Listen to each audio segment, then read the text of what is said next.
Hello and welcome to the Sunday News Podcast. My name is Robin Mtetu. Today we are at Pure Children's Hospital in Bulawayo, a hospital that caters for orthopedic needs of children under the age of 18 for free.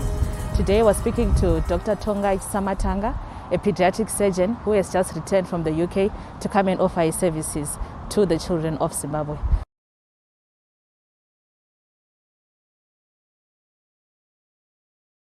So my name is Dr. Tongai Chitsamatanga. I'm a pediatric orthopedic surgeon at Cure Zimbabwe.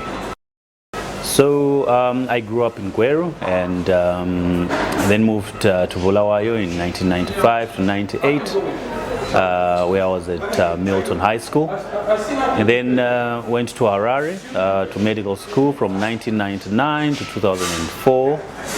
And did my internship at Pediatric Hospital for 2 years. I then moved to Chimanimani, where I was at Mtambara Mission Hospital as a government medical officer for 6 years, before moving back to the College of Surgeons of East Central and Southern Africa. I then graduated as an orthopedic surgeon in the year 2017. But before graduation, I did a year in Malawi. This is where I fell in love with the Cure network and also pediatric orthopedics. In 2019, March 2019, I then went to the UK, where I was in Oxford at the University of Oxford NHS for a year, 6 months of which were adult limb reconstruction and the other 6 months trauma. I then moved to the University of Derby NHS, where I did a year of pediatric orthopedics, and then I've just returned and joined the Cure network. So the UK was just for exposure. There is a program called the Manpower Training Initiative, which is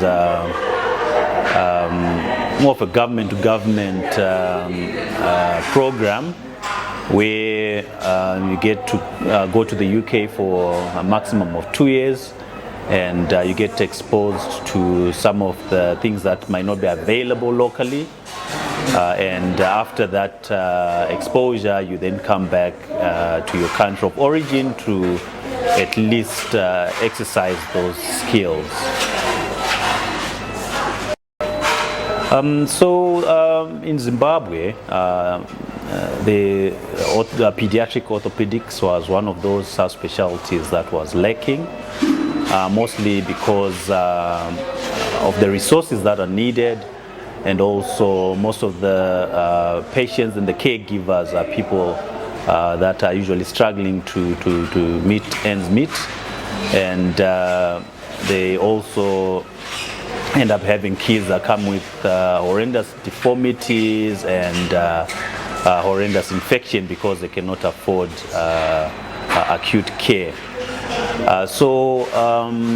My coming back also means that the availability of a local who's trained in pediatric orthopedics, and it also shows that in terms of the demand, there's been a demand for such coverage of pediatric orthopedics, and I think that's what led to the hype. When I left in March 2019, Cure was not yet functional, and coming back 2.5 years later and seeing a facility that's already functioning, surgeries that have already been done is something that's quite good, and it's amazing the kind of work that has been done in the last couple of months. So yeah, I think to me it's quite amazing. So there's been a major brain drain.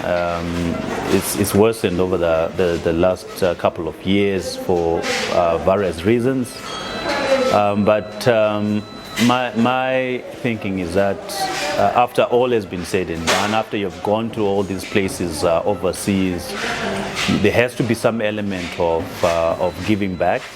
So even if you are unable to physically be here, there's still opportunities now with online learning, which became prominent during the COVID era, to at least give back, teach others, so that I think in most of the cases, the people that have gone outside still have relatives in Zimbabwe and can still be involved in the training of the doctors that have chosen to remain.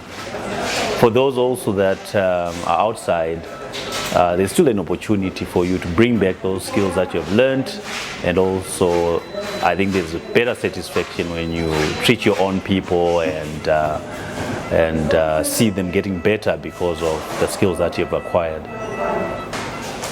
So with regards to specialist care, I think the sky is the limit, and there are many things that we can do as specialists to improve the care in Zimbabwe.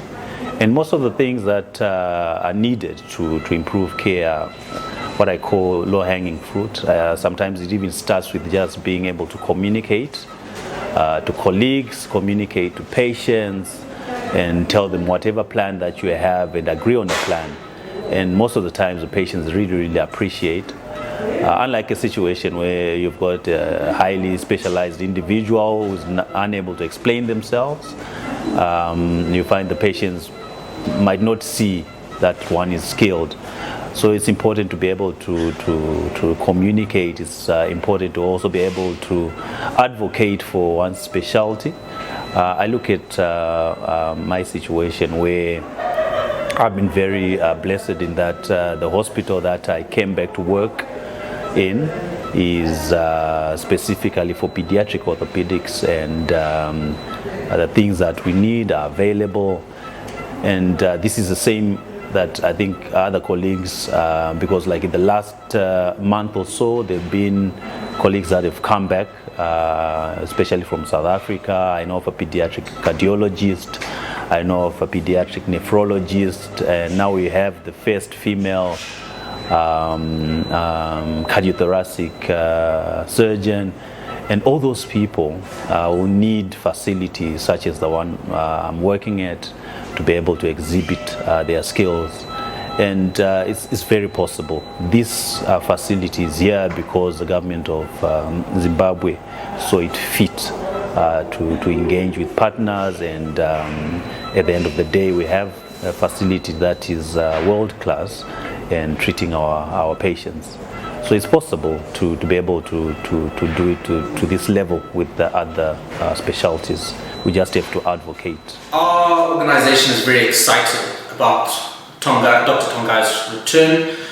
We see him as being the first of hopefully many specialists who are wanting to return back to their country and not only bring their services but also their heart back to Zimbabwe, to put back into the nation skills that have been lacking for a long time. And so we are very excited to have such a qualified Zimbabwean surgeon in our midst, and we hope and pray that he advocates and he brings more. The more the better. There are good things happening. If you go into our operating theatre right now, there is equipment that is there that is state of the art. It is as modern as you would find in New York or London. And so the notion of operating in Zimbabwe or in Bulawayo with old equipment, with outdated services. In the world of orthopedics, we're trying to modernize and to take orthopedics into the 21st century. And so I would just encourage them to say, come and have a look, see how we're working, and see how you can replicate this in other fields of medicine, because we are focusing on orthopedics, but of course there's many different fields that need to be brought to this country.